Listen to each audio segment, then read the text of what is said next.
I take refuge in the Buddha. I take refuge in the Dharma. I take refuge in the Sangha.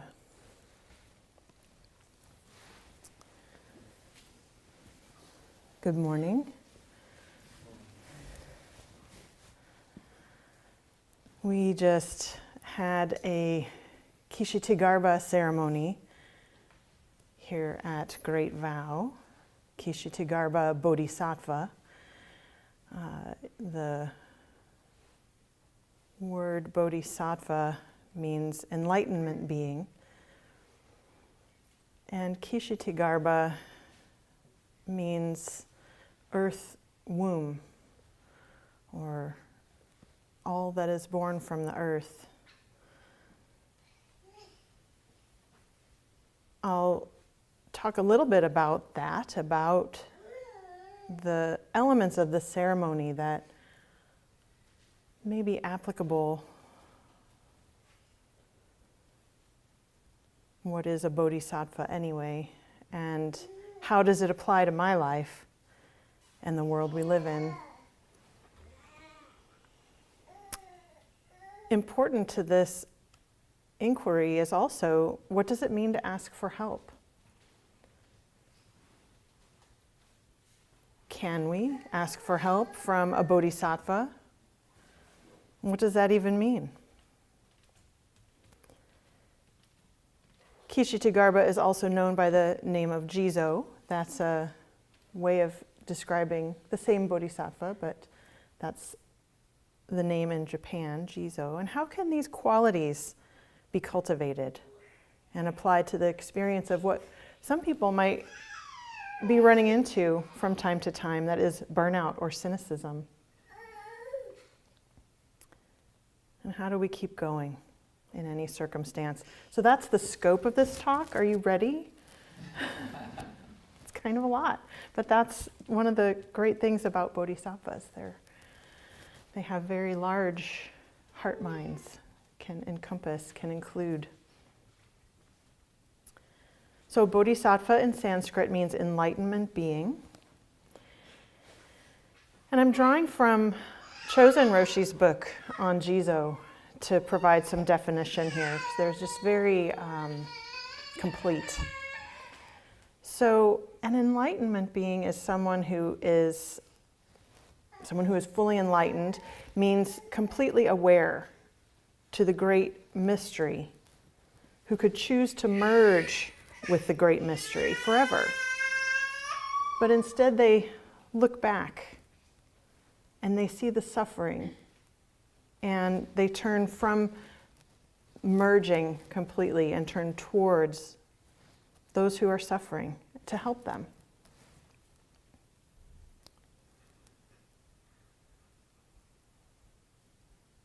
So enlightenment is also, when we talk about enlightenment, perhaps we can mean a person who's able to be aware of, a person who's able to function simultaneously from both this huge awareness of the ground of being, but also from this single unique body, this single unique mind and heart that we inhabit. Can we inhabit both? Can we function from both?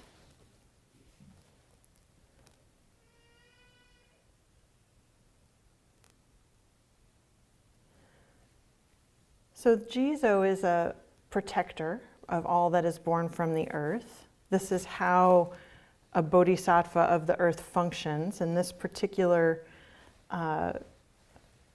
way of looking at how we might function as an awakened being, protecting women, children, travelers, children who have died, and beings in all realms, the 6 realms of existence. That's pretty much everywhere. Heavenly realms, hell realms, hungry ghost realms, animal realms, jealous God realms. To me, that always means like Hollywood and politics. Those beings need saving, I think. And of course, human realms. Jizo does not close their heart to any of these beings. Jizo is functioning in all of those realms. Jizo is not limited to any gender. So in the ceremony, there are these aspirations, there are these qualities that we call upon, that we might awaken these in our own hearts and awaken these in the world. And I just want to move through the words of them, and they're so beautiful. And we chant that about being infused with these qualities. And if you really think about things things that are infused, like water is infused with tea leaves, and then it's really not water anymore, it's tea. Just think of a very strong cup of tea. To be infused with these qualities means that it's completely transformed. Infused with benevolence, may I welcome everything that comes toward me with a warm and undefended heart. Infused with optimism, may I see and nourish the seeds of awakening in everyone I meet. Everyone. Infused with determination, may I walk the path of enlightenment, dissolving all obstructions and never turning back. Infused with fearlessness, may I know that all demons arise from ignorance and take refuge in the one bright mind. Infused with the great vow, may I gladly enter every hell realm, guiding myself and everyone to liberation. And as far as fearlessness, I just recently heard Chosen Roshi say that fearlessness or courage or bravery does not mean that we do not feel fear. It just means that we act even with the fear, even while we are perhaps experiencing that. And she was recalling some of the children she had worked with when she was doing child abuse investigations, the courage, the bravery that they would bring forth to tell their story to her. Even though they were afraid, they would tell the truth. So how do we do this? These are lofty, aren't they? They seem unreachable in some way. We're just people, right? But they're inspiring. We see it all the time. This is how Jizo Bodhisattva manifests in the world, through our hands. But how do we do this? It requires a very large view. It requires a very large heart-mind, expansive. It requires an appreciation of, a realization of how the one and the many function together, are not separate. It's mysterious and intimate. Form and emptiness, not separate. The simultaneity.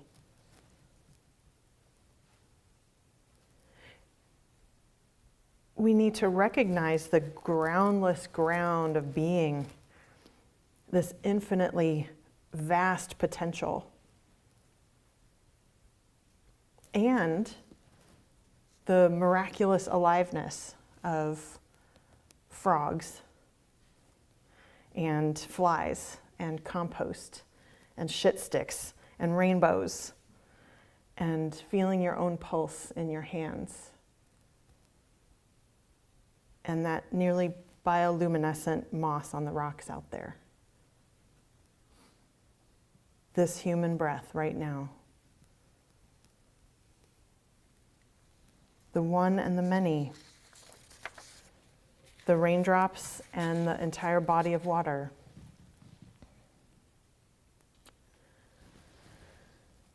So this is one of my favorite parts about Jizo Bodhisattva, this aspect of the one and the many, that there is a teaching on Jizo as what's called division bodies. And apparently in the Earth Store Bodhisattva Sutra, there's a story that just before the Buddha's death, he ascended into heaven so that he could preach the Dharma to his mother.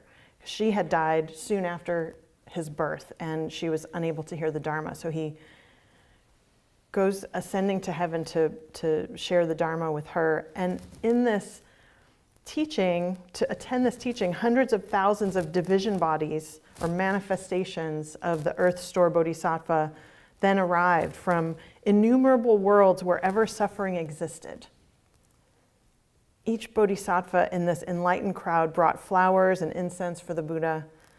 Suddenly, the multitude of bodies assembled into a single body to listen to the Buddha teach. Isn't that beautiful? The sutra tells us that the many aspects of Jizo Bodhisattva are not limited to human forms or origins in order to teach and transform obstinate living beings. Ksitigarbha is able to divide into hundreds of thousands of millions of bodies. He says, perhaps I appear in a male body, or that of a woman, or in the body of a god or dragon, or that of a spirit or ghost. Or I may appear as mountains, forests, streams, and springs, as rivers, lakes, fountains, or wells, in order to benefit people. All of these may save beings.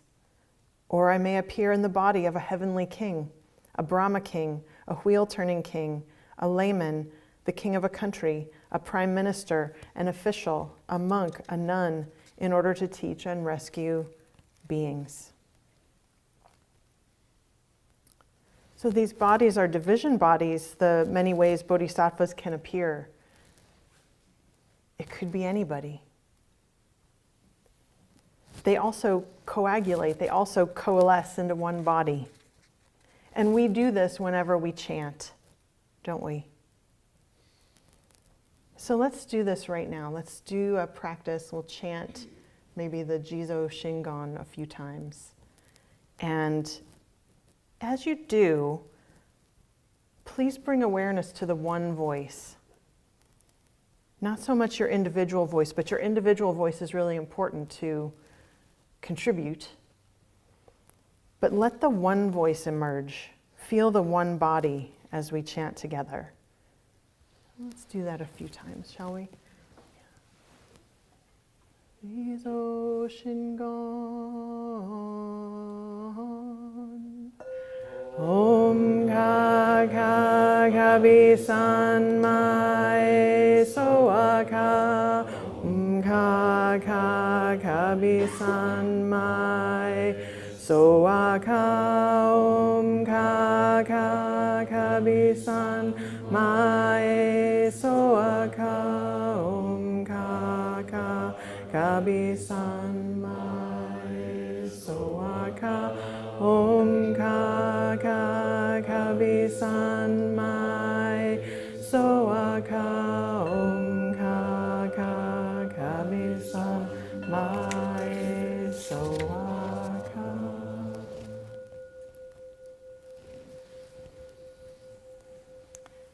The boundaries of separation disappear in this way. What is that like? What is that like in your direct experience? And so this coalescing into one, it's the same as being in a club or identifying with others who share some attributes, or cheering for a team, doing the wave in a stadium, which Bancho hates doing. Well, only under certain very rare circumstances does he find that acceptable. Some of us like it all the time. This strengthens our sense of who we are as part of something larger.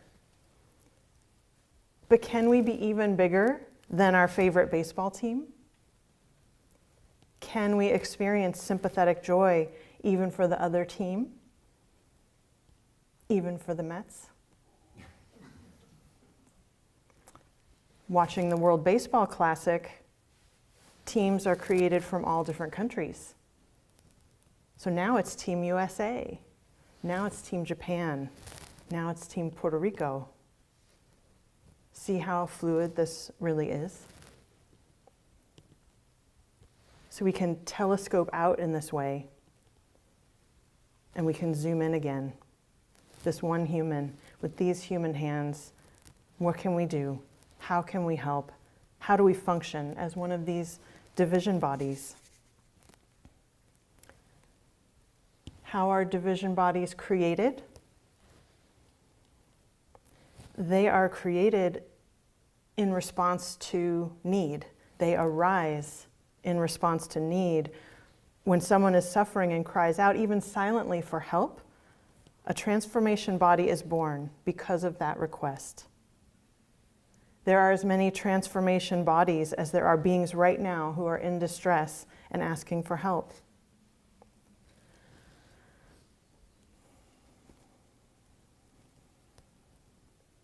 So just reflect a moment on your personal relationship to asking for help. Maybe you have a complicated relationship to that.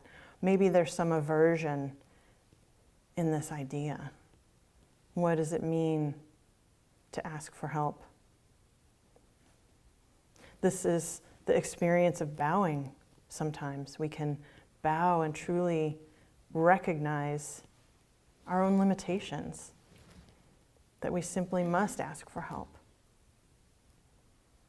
We sometimes think about in Zen practice inner power and outer power, that there's, of course, a great deal of power available to us as our singular being, as our human being. But there's also so much more, isn't there? This has really important implications. If we don't ask for help, how can there be the arising of these attributes, these aspects of Jizo Bodhisattva? If we don't ask, if we're stuck in our own story, we're blocking the arising of bodhisattvas.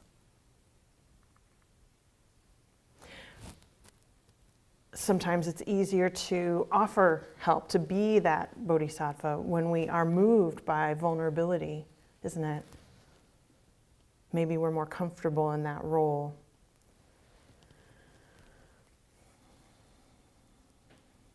Sometimes our own request, our own wish can move someone to become a bodhisattva. How we approach matters.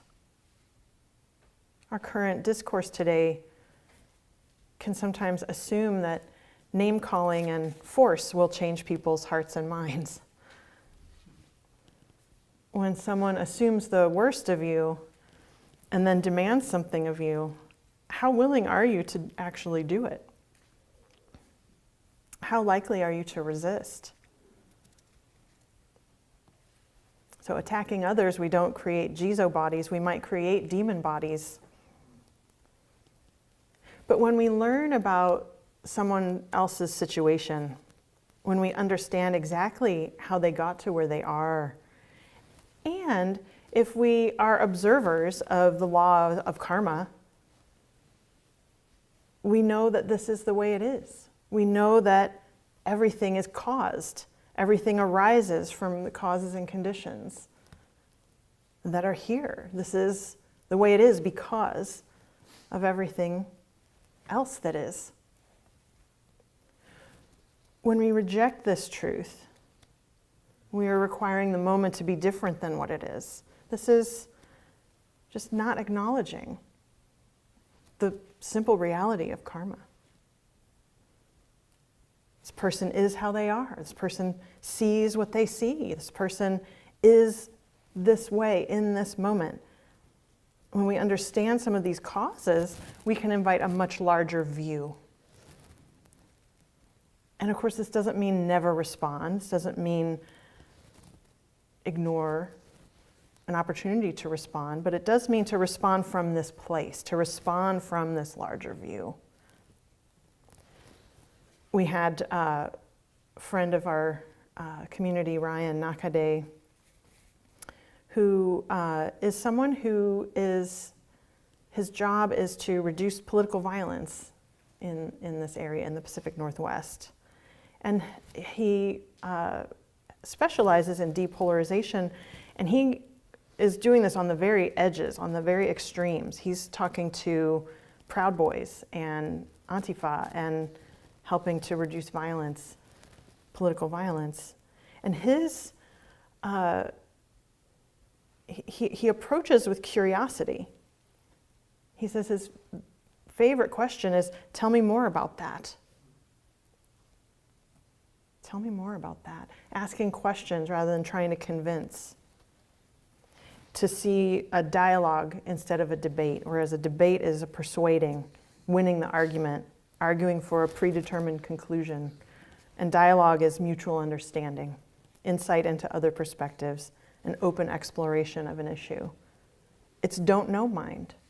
It's don't know mind. Don't know mind is magnanimous mind. Dogen called magnanimous mind, this mind is like the great mountains or like the great ocean. It is not a biased or contentious mind. It's very large. Shohaku Okamura says, we must try to avoid bias or a one-sided perspective and instead strive to see the whole situation. If we say, this is me and that is them, our community is divided and our minds become one-sided. This leads to internal conflict and struggle, and our group cannot be called a community or sangha. A sangha is a peaceful community of people, a mixture of water and milk, not water and oil. The attitude of magnanimous mind is no separation. This is, of course, challenging. We have to stretch this dukkha, this discomfort, this suffering requires our attention, requires us to continue to ask this question, really? Really?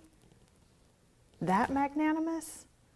How can I function then? How can I tell the truth as I understand it? How can I be of service, even here?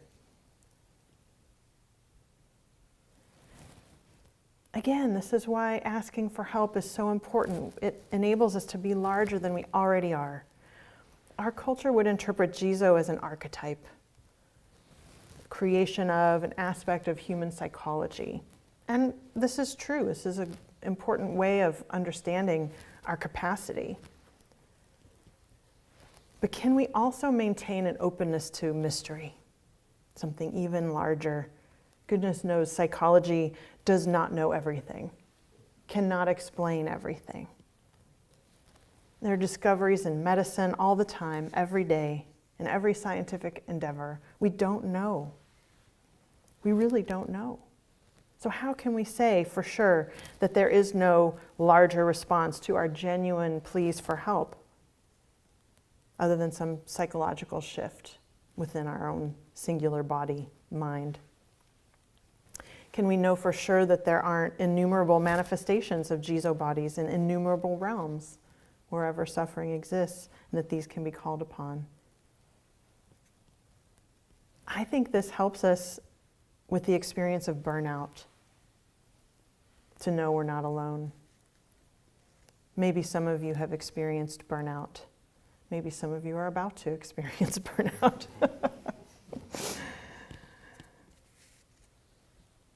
Burnout, as someone who's experienced burnout a few times as a social worker, burnout is not a failure.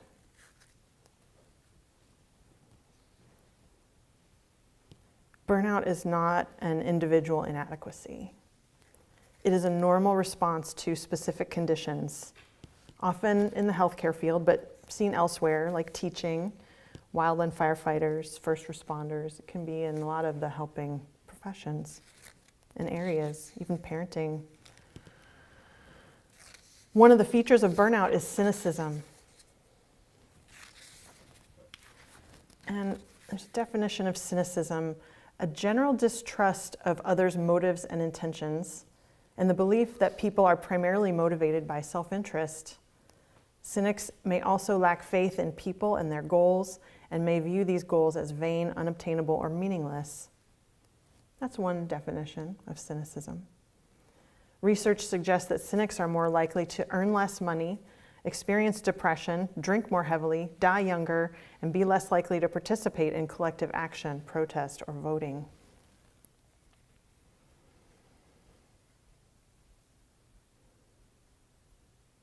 I experience it sometimes as a bitterness or a cold-heartedness, turning away.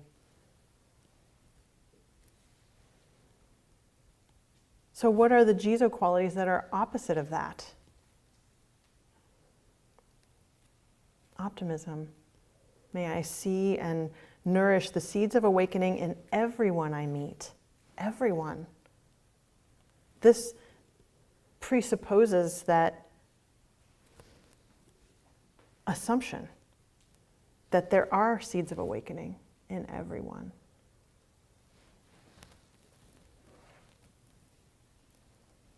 Benevolence. May I welcome everything that comes toward me with a warm and undefended heart. You know, maybe not all the time, but carrying that intention when we do our best to maybe inquire into how that might be possible. How can I turn the dial of this heart from cold to cool to warm? Am I in charge of that dial? I hope so. I hope that we are ourselves able to find that dial. And if not, that's the place of inquiry, right there.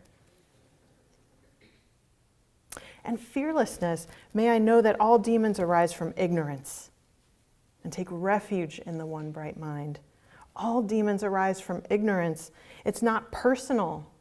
It's not personal. Greed, anger, and ignorance are the three poisons. When we act from those, suffering arises. That goes for all of us. We're all subject to this. Everybody. No difference. But we don't want to see ourselves as an angry person. We wouldn't define ourselves probably as a permanently greedy person or an ignorant person. These are states of being, right? We give ourselves the benefit of that doubt. These are states of being. They can be changed. We can work on those. They're not who we really are. Is that true for others?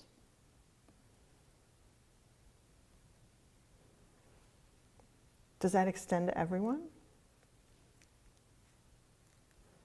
This optimism, may I see and nourish the seeds of awakening in everyone I meet. There's a saying, scratch a cynic and an idealist bleeds. Now, I love idealists. I think I am one. It's really beautiful to hold a view of how it could be, how things could be. This is marvelous, perfectly lovely. How does this idealism curdle, though, into bitterness? How does it curdle into cold-heartedness and shrink into cynicism?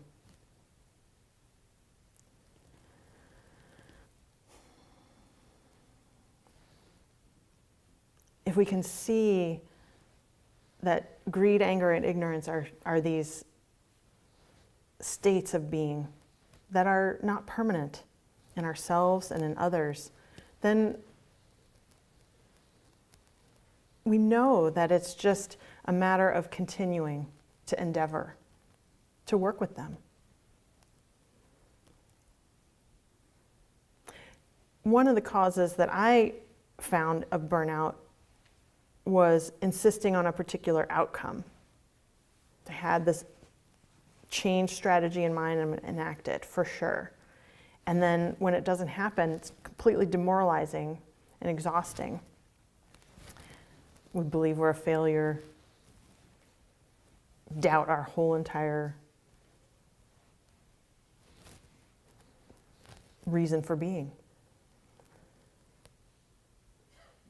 But if I'm imposing my view, how does that generally go? People don't usually appreciate your ideas about how they should be.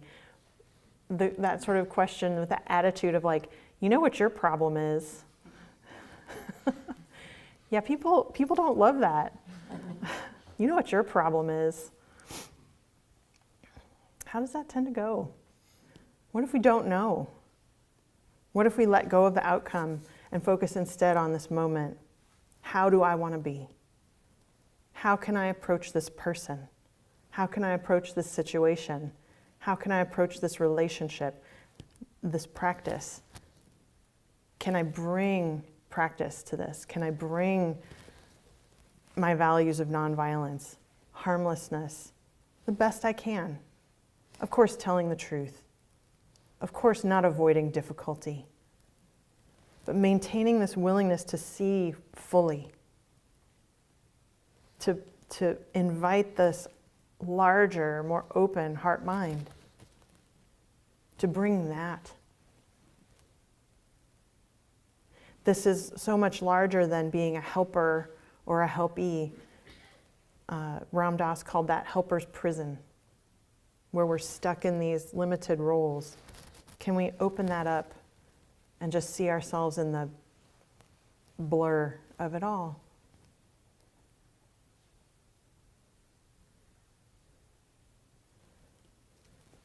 This allows us to really express determination when we are not insisting on a particular goal that's either going to be met or not met. This determination is about walking the path of enlightenment. It's this step, this step, this step. Dissolving all obstructions and never turning back. That's the point.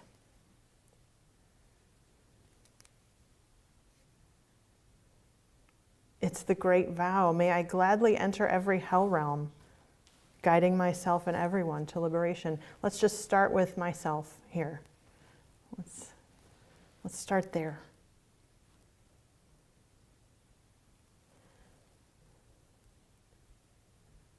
And let's keep going. Let's just keep going, flowing like water around the obstructions. I just want to share as I close an example, maybe a couple.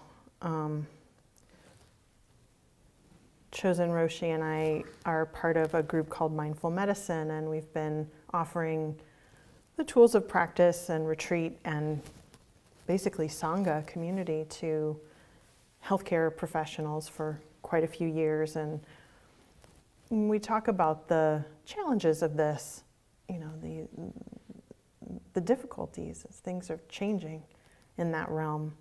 And one of the physicians who's part of our group, using the tools of practice, has been able to really shift his way of relating to the work. That, to me, really is a beautiful example of this determination, all of the qualities, really. But he works in the VA, and he's really just noticed how there's just been quite a degradation in terms of the autonomy that physicians once enjoyed, they no longer have, or their ability to have a say in their patient care. So often in the medical world, it's now changing and shifting to be a much more profit-driven operation. And so how do you maintain your ethic of care and your insistence on bringing ethics and care into that doctor-patient relationship, even as the whole system is not supporting that, it's kind of collapsing? And he had a decision to make about whether he was going to continue or not.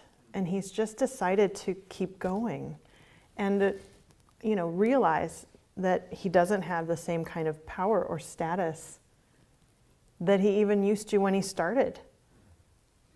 But that isn't what it's going to be about for him.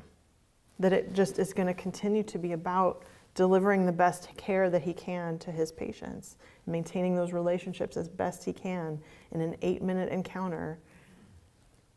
That's what his work continues to be about, and he's able to rest in that. He's flowing around these obstacles very skillfully. Now, not everybody has to do it that way. Some people need to leave. Some people need to get out, and many of them are.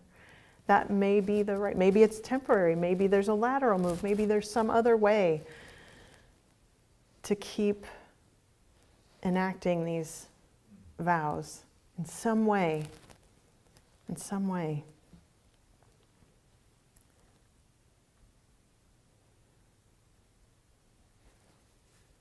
So that's, I think, what I wanted to say about that. This is happening everywhere.